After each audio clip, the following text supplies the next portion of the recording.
So you've decided you're going on vacation. Not a once a year Tacoma rooftop tent, using leaves for teepee kind of vacation, but something with a few more creature comforts. Maybe electricity, running water, a bed. So not that there isn't a place for the camping kind of rooftop tent vacays. They are amazing. Little foggy, but amazing. But this one, I'm specifically talking about something with a little more creature comforts. No guarantee you still don't get foggy though. So these tips will work for anyone. They'll work for single people, families, couples, friends. It doesn't matter. There is one kind of common denominator that everybody must have though, and we'll talk about that in a second. So you've sorted workouts, you've got the friends and family all on the same page, you've got the time off, you're ready to book either the Whistler Bike Park, Leger, Morzine, Europe, or just a beach somewhere. It doesn't matter because this tip will work anywhere in the world. So let's get to booking. So you log into a travel site, you've got your points left over from your last trip, which is probably 69, and you've got 69 cents worth of credit from that last stay. You plug in the amount of people that are going, hit 2 weeks, Whistler Bike Park, here we go, let's get it. Oh my God, that's however many months of mortgage payments. That is craziness. Okay, well let's drop the time frame a little bit. Let's say a week. Let's do a week. And wham. How does anybody afford to pay for accommodations anywhere? So you end up settling on a Friday to Sunday weekend trip that's within driving distance, staying at a hostel with your family, and only doing 1 day in the bike park. Sucks. So let's see what we can do about that. I'm going to show you how you can take that budget. So say, I'll just use a week. You have a vacation budget for a week. Let's take that, and if you have the time, it's all dependent on how much time you can get off, etc. And we can turn that into 3-4 weeks, same amount of money, no problem. Let's check it out. So this might not be for everybody. If you have points on a credit card or something like that, or can fly by points, this is going to go even further and will be even more massive. But again, this whole thing that I'm going to talk about is not for everybody. Some people are just like, nope, not doing it. But what I'm talking about is a viable way to have amazing vacations, amazing travel on the cheap, or at least on the cheaper. And how we do that is through a home exchange. So if you've never heard of home exchange before, it is an exchange of basically accommodations between two parties. So, for instance, we've done tons. We have a family that we exchange with in Hawaii now. I think this is our 3rd or 4th time that we're exchanging with them. So how it works is you have a place, somebody wants to come visit, you let them stay at your place, and you stay at their place. You can include various things in that exchange. You can include vehicles, various amenities if you have them, bikes, boats, that sort of thing.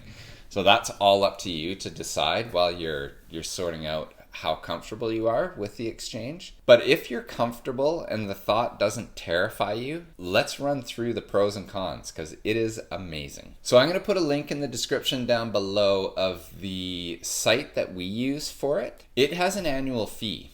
And I like that it has an annual fee. And the reason I like it is because I feel like it keeps out some of the riffraff, say, versus just looking on Craigslist or something where anybody can just put up an ad.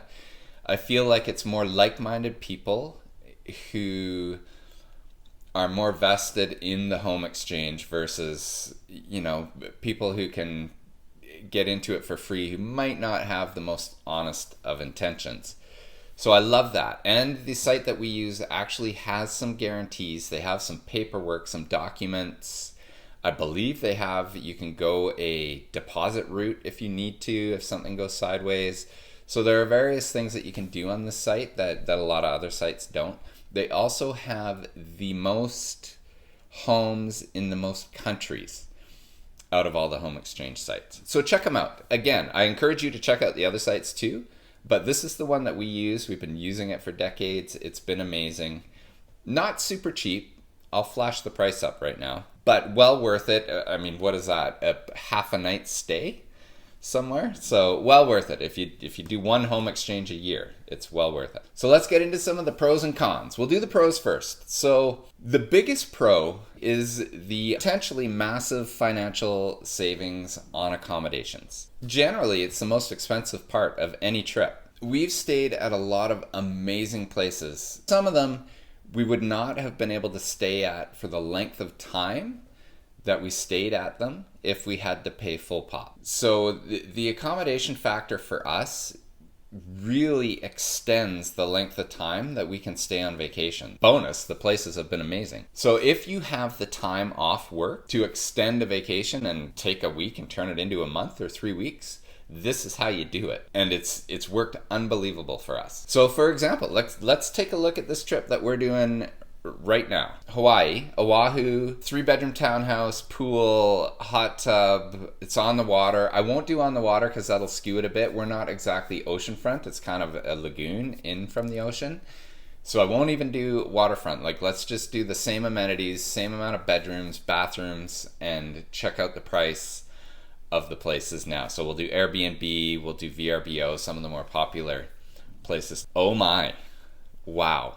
So another one of the pros is you can potentially stay in a place that's way nicer than you could have if you're having to pay for accommodations. I know for me and for us, we would sacrifice the accommodations to extend the place to stay if we were paying. So this is a way that you don't need to do that. You can potentially get a better place for less money doing a home exchange, which is awesome.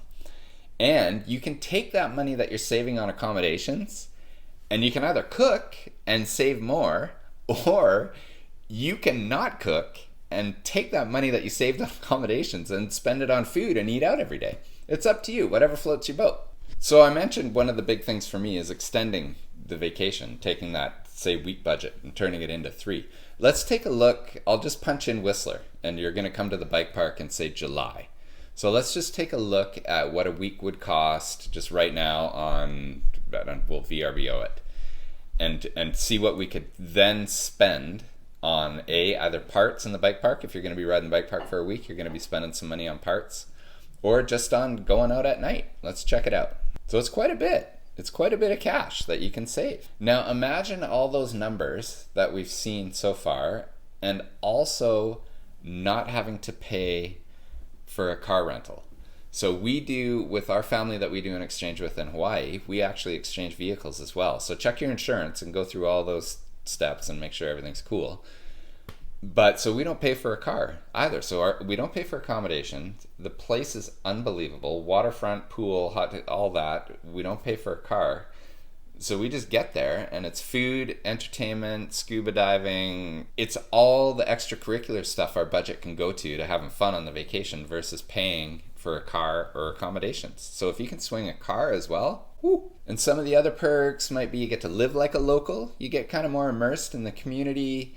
Maybe get to meet the neighbors, might develop some new friends, potential other exchanges that you can do. And some amenities are probably included in the house. Like we kind of have, there's certain surfboards they don't want us touching because we're punters. And I have certain snowboards that I don't want them putting a core shot in. So there's certain things that you communicate beforehand, let them know that you don't want them using that. And, hopefully they respect your wishes. And this family's been amazing. So, but there's bikes, skateboards, surfboards, boogie boards, and they come and use our stuff too. So there's all those amenities as well that you get that you probably wouldn't get, staying in a hotel or renting a place. And a home exchange can be way more comfortable than just a bed in a hotel room, way more space, way more private. You can actually shut it down and not, it's your own your own place. And maybe you go to places that you wouldn't go to if you had to pay for accommodations. Maybe you start exploring a little bit more and taking a chance and going to a place because it's cheaper for you and more accessible. And so I'm not sure if I touched on this when I was explaining how home exchange works, but you can do simultaneous or non-simultaneous. So we generally do simultaneous. We've done a couple non-simultaneous, but this is our primary house. So, but you'll meet a lot of people on the site that have, you know, vacation homes. Okay, getting into the cons. There's not a massive list of them. The first one and the biggest is probably that it's really hard for some people to be okay with strangers coming and staying at their house. I will say that generally you develop a relationship with the people that you're going to do the home exchange with months prior. Unless you're doing like a last minute exchange, you're doing Zoom calls, FaceTime calls, however you do your video calls. Doing those, you're talking to them on the phone, emails, all that. So generally you can get a sense of how that person is, and you know, your intuition, if it's alarm bells are ringing, then maybe they're ringing for a reason. But we've done a ton of exchanges and never had an issue. Our first exchange was 6 20-year-olds coming here for Crankworks. What the were we thinking? I have no idea, because I was a bit of a stress ball, I'm not gonna lie. Like, we went away, we had an amazing, one of the kids' moms got a beachfront house on the North Shore of Oahu in the divorce or something, and we stayed there. So that's what I was thinking of. But yeah, we had the neighbor here had us on speed dial if anything was going to go sideways, but they were great. I think the worst thing that happened was they took the garage door opener home and a bike pump, and they mailed them back, and that was it. They were awesome. So I wouldn't recommend that as your first exchange, because it can be a little nerve-wracking. But if you can get over the having strangers in the house, that seems to be the biggest one, and that was probably the weirdest for us the first couple times. Another one, and a potentially really big one, is cleanliness. So not everyone's cleanliness is even remotely the same. Someone else's cleanliness is someone else's pigsty, is someone else's operating room, is someone else's meh. So you just have to be very clear with your expectations and how you want your place left when they leave. Generally, when you do home exchange, you leave the place as good or better, cleaner, than you came to it, than you found it. And that's been our experience with everyone. This family that we do in Hawaii has been unbelievable. It's like they were never here and a professional cleaner came. Maybe they do that, I don't know. But it's been so clean every time we come home. And we try and return the favor. I hope we do anyways. They haven't actually said. They haven't commented on anything negative anyways. So that's kind of one of the biggest. And I think that one, you can get rid of that as a con as long as you communicate how you expect your place to be when you get back to it. So another one is, something can happen. Something could always happen. They could break something. Something could bust while they're here. An appliance could go. They could, if you do a vehicle exchange, which we do, they could get in a car accident through no fault of their own. So there's always something that can happen, and you kind of just have to put that in the back of your mind and just hope for the best, really. We haven't had anything go on. I think one of our outlets went. I actually put my butt through somebody's patio chair at their place, so I had to replace that. But you just generally, you take care of anything that you break. And I know that this Hawaiian family, they put a plastic bottom kettle on our stove and turned it on because they forgot that they weren't at home, and they melted the kettle into the stove. So, but they took care of it. When we got home, you couldn't even tell. There was a new kettle they got before we even got home. So you didn't even know if they hadn't have told us. So you just got to make sure that you're willing to take that chance, I guess, and that you understand that you're going to replace anything that you are going to break. But if you look at this site that we do our home exchanges on, there is actually a course of action for that if you're having trouble with the people. I think they have, it's either a deposit or it's some paperwork or something that you can do. Probably one of the biggest struggles with home exchange is actually lining up a place you want to go, the dates you want to go there, with the dates somebody wants to come here and be at your location. That can be the hardest thing. So if you're stuck in certain dates, the more flexible you can be, the better, essentially. So that goes with location and time frame. So you got to think about where you are, when people might want to come be there, and where you want to go, and when you might want to go there. Like, nobody wants to come to Whistler in November. There's nothing open. It's pouring rain. So I'm not going to try and set up an exchange in November, even though it would be nice to be on a beach somewhere instead of here in November. Chances are nobody's going to want to come here. So you kind of got to think about that. And that can be one of the biggest hurdles to overcome, trying to sort that out while you're organizing an exchange. And one of the other things is making sure that the place you're staying at is not beside a garbage dump or whatever. You know, we were looking at a place in Puerto Rico, and it sounded great. It was amazing. It was beachfront. And then I found out that the beach that they're in front of is a hazard swim area. There's rips and undertows, and I've got 2 boys, so it's not somewhere that you want to go swimming, and most people don't go in the water there. So that you need to kind of know the neighborhood.